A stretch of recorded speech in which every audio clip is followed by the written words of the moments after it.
people who had never had a Saint Bernard before often asked Marisol whether Hector was house-trained. He was. They asked whether he was aware of his own size. He was not, or at least he had developed a comprehensive indifference to it that produced the same practical outcome. They asked whether he was good with the children.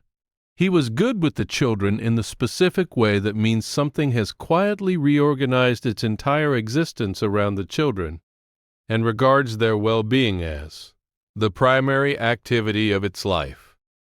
He had been doing this since before Marisol understood that he was doing it, since before Maya, who was now 8, and since before Maya's brother Tomas, who was 4, and since before the night in February when Marisol woke at 2 in the morning. Because Hector was doing something he had never done before, he was breathing on her face. Not the casual proximity of a dog that had wandered too close in the night, deliberate directed breath aimed at her specifically from a distance of approximately 6 inches. She sat up. She said, "Hector, off." He did not move. He was sitting on the bedroom floor beside her side of the bed, his massive head at her shoulder level, his breath warm and insistent.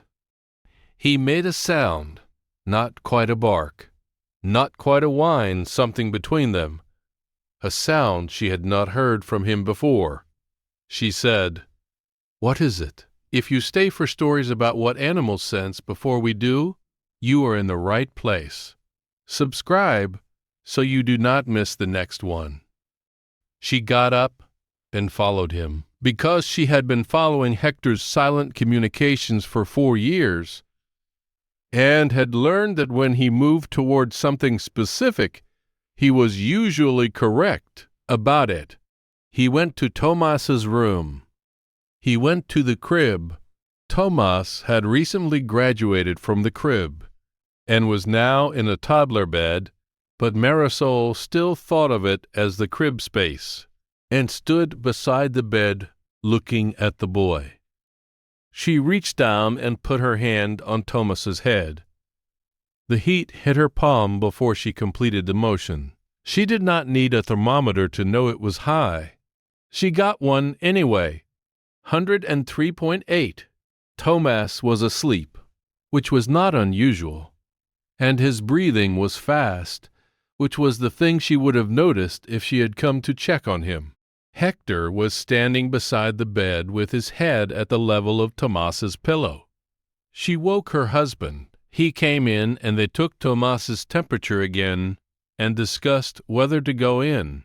The pediatrician's after-hours line told them that 103.8 in a 4-year-old without other symptoms was manageable at home. To watch for specific escalation signs.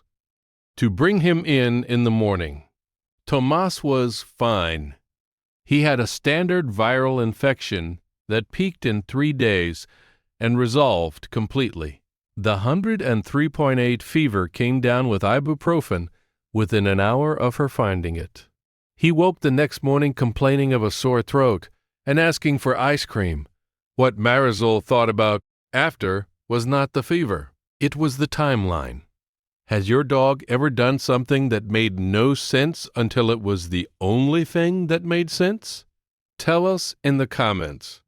These stories deserve to be heard. She had last checked on Tomas at 10:15 that evening. At that point, he had seemed normal. At 2 in the morning when Hector woke her, the fever was 103.8. That meant the fever had risen during those approximately 4 hours. And Hector had detected its presence and its significance, and come to wake her at the point when it reached the level that required attention. She did not know how high it was when Hector decided to wake her. She did not know at what temperature he had made the assessment that the situation required human intervention rather than continued monitoring. She had been reading about canine thermal sensitivity since the fever night. Dogs detect body temperature changes through multiple pathways. infrared radiation sensitivity in the skin, and possibly the nose, olfactory detection of elevated metabolic byproducts produced during fever, behavioral changes in the patient that register to a monitoring animal as deviation from baseline. A dog sleeping in proximity to a child with a developing fever would receive this information from multiple simultaneous channels. Her veterinarian told her that St. Bernards historically had been used in alpine rescue, a working context that required them to locate and assess the thermal state of humans buried in snow. The breed had a long documented history of heat detection as a working function. What Hector had done in Tomas's room at 2 a.m. was not categorically different from what St. Bernards had done in alpine passes for 300 years. It was the same capability deployed in a different context. Every guardian deserves to be recognized, even the ones who never asked for anything in return. If stories like this matter to you, subscribe so you never miss the next one. Maya had taken to explaining to her classmates that Hector was a medical dog. When her teacher had gently questioned this, Maya had produced a description of the fever incident in sufficient detail that the teacher had asked Marisol about it at pickup, and Marisol had confirmed the essentials and watched the teacher process this with the specific expression of an adult who is surprised by a thing that children accept without surprise. Hector slept at the foot of Tomas's bed now. He had rearranged himself after the fever night and had not rearranged again. Tomas had adapted his sleeping position to accommodate this, which involved curling away from the St. Bernard's bulk and using the space that remained with the pragmatic creativity of a 4-year-old for whom the presence of a large warm animal is a feature rather than a complication. Marisol checked on them some nights before she went to bed. Hector, always awake when she opened the door, looked at her once to confirm that she had the situation covered. Then he put his head back down and went on doing what he had been doing before she arrived, which was the same thing he had been doing every night since Tomas came home from the hospital.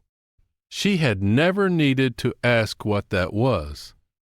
She had known for a long time.